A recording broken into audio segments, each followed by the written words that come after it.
African Cup of Nations is a major tournament. Yes. No doubt about it. There is no fucking doubt about it. The African Cup of Nations is, I've always said it. I was privileged and lucky to have won so many major trophies in my football career. And I've always said it. The Champions League and the African Cup of Nations is my two biggest trophies that I did win with my in my career. Because for me, I always rank the African Cup of Nations same level as I rank the Champions League. So for somebody to come out and make that statement, first of all, I just want to say the statement that he's made, this is bigger than a statement. This is just bigger than somebody making a statement, because you have over, 1.6 billion people in Africa. You know what I mean? 2 billion watched the last. 2 billion watched the last tournament. Yeah. And you call it a small tournament. It's so disrespectful what he said. And this is coming from somebody who never won any, major international competition with England. Well, he has to play to win, and he never did both.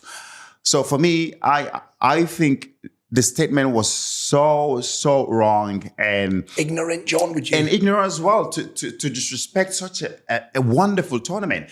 We talk about African players coming into the Premier League to play in the Premier League. The Premier League, it is what it is today because of players from Africa, players from South America that come into the Premier League to make the Premier League what it is today. Diverse is a diversity that the Premier League has that's made this tournament, the Premier League, what it is today, the best league in the world. Completely. And it's because of players that are from Africa, players that are from South America, players from Europe.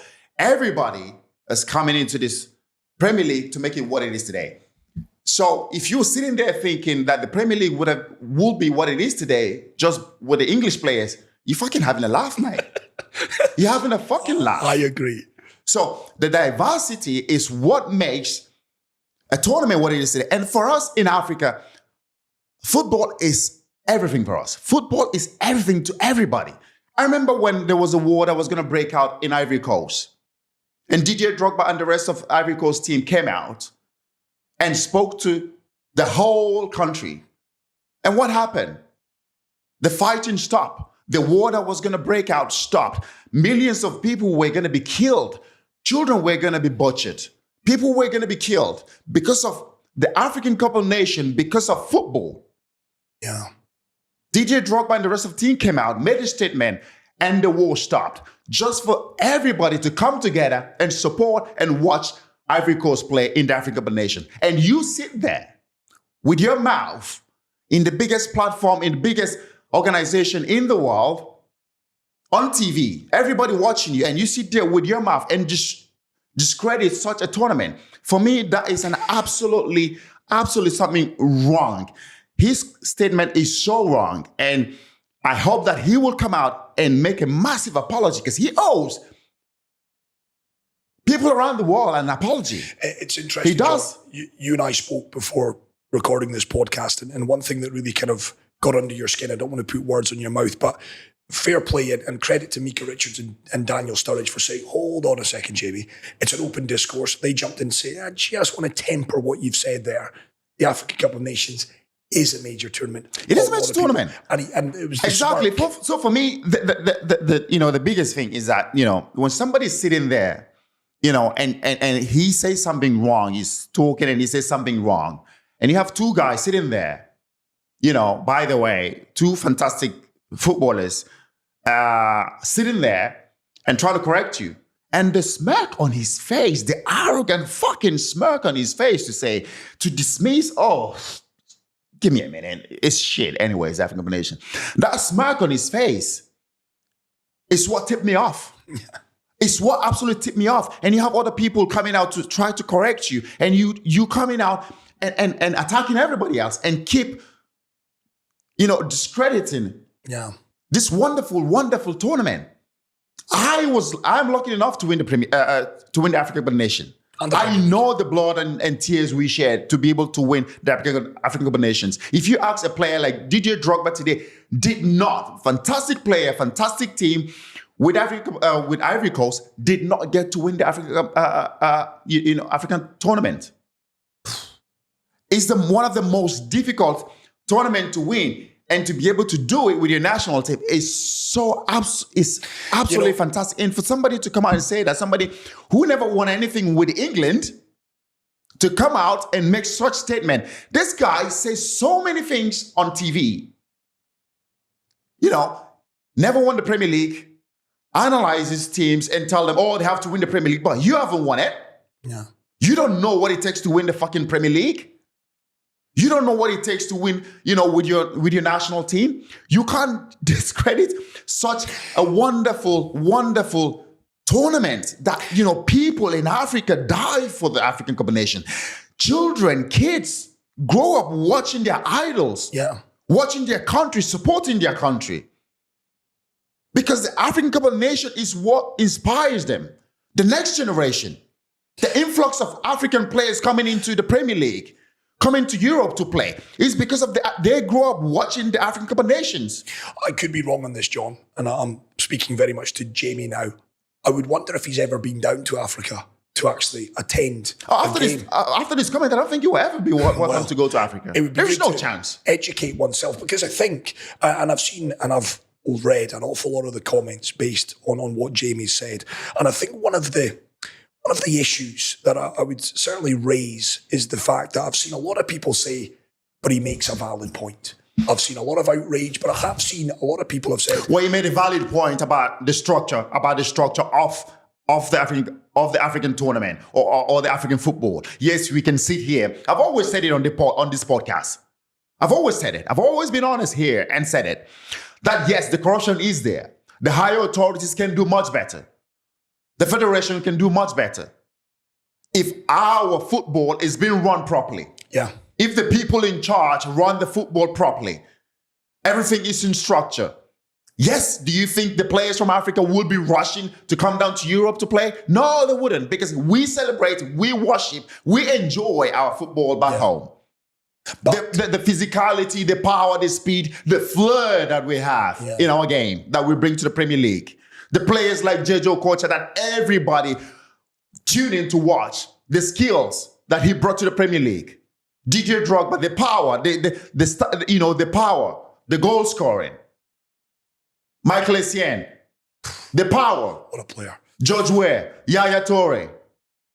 Unreal. Our generation, what we helped to grow the Premier League.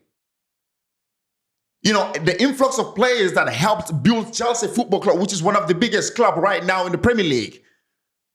The African players we had back in our days. Yeah. Jeremy as well. Jeremy Zeta. You can't sit there and discredit such a massive tournament. I have always said it. So you're telling me that the Euros is way bigger because it's the Euros. But it's and this is the point I want to get to. It is seen as bigger to Europeans because it is you gotta expand your horizons.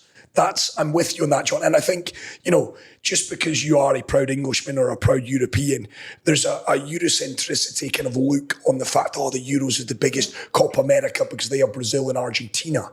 But look at the numbers, over 2 billion tuned in, the biggest African Cup of Nations that's ever been, the last event. I think the other thing, and you and I spoke about this again before this pod, I think what doesn't help the optics of the African Cup of Nations, and I think is partly the reason why a lot of people out there dismiss it or perhaps not see it as a quote-unquote major or massive tournament, is because of its position in the calendar, John.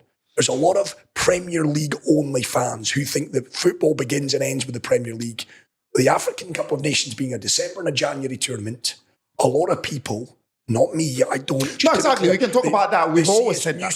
Because they lose the players in December and January for 4 to 6 weeks to the African Cup of Nations. True. That doesn't help it. No, that doesn't help, but that doesn't you can't discredit a tournament just because of that. in Africa in June, July, we know what the weather is like. Correct. You can't stand the weather back home. And that's why we thought, okay, when do we play the tournament? And of course, the best time to play is in December, January, because that's when the weather is bearable. And so for us, we've tried to change it. So many times we've tried to find out how can we change it? How can we fit into the calendar whereby it's played same time as the Euro, same time but we just can't. You know what I mean? So yes, there's so many excuses, but listen, we talk about you can't sit there. There's so many kids growing up. We talk about inclusion as well. Yeah. This is we only talk about inclusion in society, talk about inclusion in the world. And we'll try to change things like that in the world.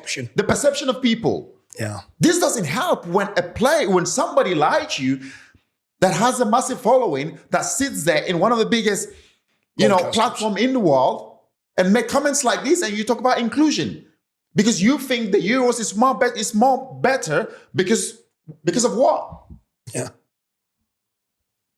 There is no escape to this. I just think his statement is so bad. And again, I've said it because the African Cup of Nations is as big. I don't care what you say. Because I've played in it, I've won it. It's not his fucking place to discredit the African Cup of Nations. It's not his fucking place. Yeah, I can see you're angry, and a lot of I am fucking angry. And it's because he spent so many years playing for Liverpool. He didn't win the Premier League, and he sits there week in, week out, telling people, teaching, coaching, trying to tell people how to win the Premier League, and you haven't won it. Yeah. To all African people, to all fucking African people who tune in, week out, watching the Premier League, watching Sky Sports, one of the biggest in the world. Yeah. I know how Africans don't have money to eat. They're starving. But what happens? They watch the fucking Premier League. They watch you on the weekend. And you sit there, open your mouth and discredit the whole fucking African continent, saying your African nations tournament is shit. It's shit. That it has no value because it's not Euros or the Copa América. He can fuck off. I'm telling you. Because we know in Africa what we bring to the Premier League, what the players that come into the Premier League bring to the Premier League from Africa. The players that have played in this tournament, that have come out, represented Africa boldly. Some of the best. Starting from George Weah. Yeah. Who's won the Ballon d'Or, by the way? Last African. He's African. Only African. He's African. And you look at the players, John, Mo Salah, the best player on the planet right now, proud Egyptian. Man City have just invested best part of 70 million quid on an Egyptian, Omar Marmoush, to rescue their season. Victor Osimhen, one of the best strikers in the world.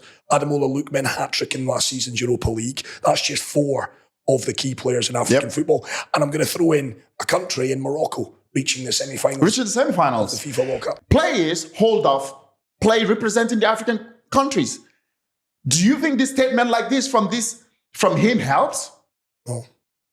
Players try to embrace their origin, where they're from, where their country is from. Yeah, what it does. It doesn't help. No, it doesn't. Because they look at it thinking, of course, Jamie Carragher said Egypt will never win the World Cup. Why would I hold off playing for Egypt? Why would I hold off playing for Nigeria? Why would I hold off playing for Ghana? I have more chance winning the World Cup playing for England, playing for Spain, because Jamie Carragher said that. And we said that. I said that on this podcast. That does not help. The statement does not help. For anyone watching this, John, and perhaps who have never been to an African Cup of Nations or never been to Africa to watch a football game, let's celebrate it. What is it that makes it so magical? Oh, the culture. The culture. Football is everything for us. The culture. We watch football, we die football, we eat football, we sleep football. And it's interesting. The amount of people that have supported from Africa, supported the English teams, just because we African players play for those English teams. Yeah. Chelsea have a massive, absolute massive followings now in Africa. Because of what? Because of players like me, Didier Drogba, Michael Essien, Solomon Kalou. That's come and represented Chelsea from Africa. And England, the country. And England, and the country. Made the Premier League what it is today. The biggest league in the world. Yeah. It's because of the diversity. So don't sit there and think because you think if it's just because of the English players, the Premier League, well, what it is today? No, it's not. It's because of the diversity of the players. It's because of the players that come from Africa, from South America, from Brazil, from Argentina, from Spain. The coaches, the staffs, the cleaners, all those people. I played for Chelsea for 11, 12 years. Our laundry man was from Ghana. Was he? Yes, from Ghana. The impact that he made, that every fucking day we go to the training ground. Eric, his name was. Everybody shouting, Eric, where's my shorts? Where's my pants? Eric made sure everything is there for you every morning. That's the impact that he gave to us in the Premier League. Yeah, no people that you don't see. Yeah. Yeah. So he needs to shut his fucking mouth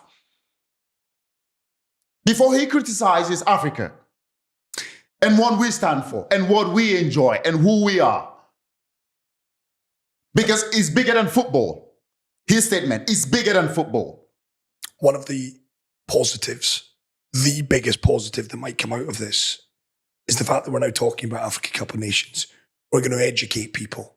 There'll be people now that will say, right, let's watch it if we haven't watched it before. Because I find a lot of people are commenting that I do question, but have you ever watched an African Cup of Nations game? Have you ever taken the time to immerse yourself in it? We get so bogged down, and I understand if you're a European, the Euros. I can understand if you're a football fan, the Lamine Yamals from Spain, the Englands, the France, the Italys. We're talking about nations here who have won the FIFA World Cup. But ultimately, you can't really pass comment until you've taken the time out to educate yourself on African football. You have to watch it. And watch it. You have to watch it. But again, sometimes it comes down to the coverage, to the TV, the people that televise the game. And that's what I go back to. Sometimes, last African Cup of Nations, the games, they started showing the game 20 minutes later. 20 minutes fucking later. After the kickoff. After the kickoff. Some of them had no fucking commentary. Help. That doesn't help, does it? It doesn't. No, it doesn't. Because the TVs didn't give a fuck about what it is. That doesn't help. No, it doesn't. That doesn't help. When you have big players like Mo Salah that play in those tournament right now, Victor Osimhen, best player right now in the world, Mo Salah. Yeah. That play in those tournament, that represent Egypt, represent the African root. Comments like this don't help. When we talk about players embracing the African root, embracing who they are, the inclusion that we're trying to create all around the world, not just in football. And you sit there discrediting all the continents tournament, saying, it's not as good as yours. Who the fuck are you? It's not as good as yours. Who the fuck are you to speak? Yeah, if you won the Euros with England, I might understand that.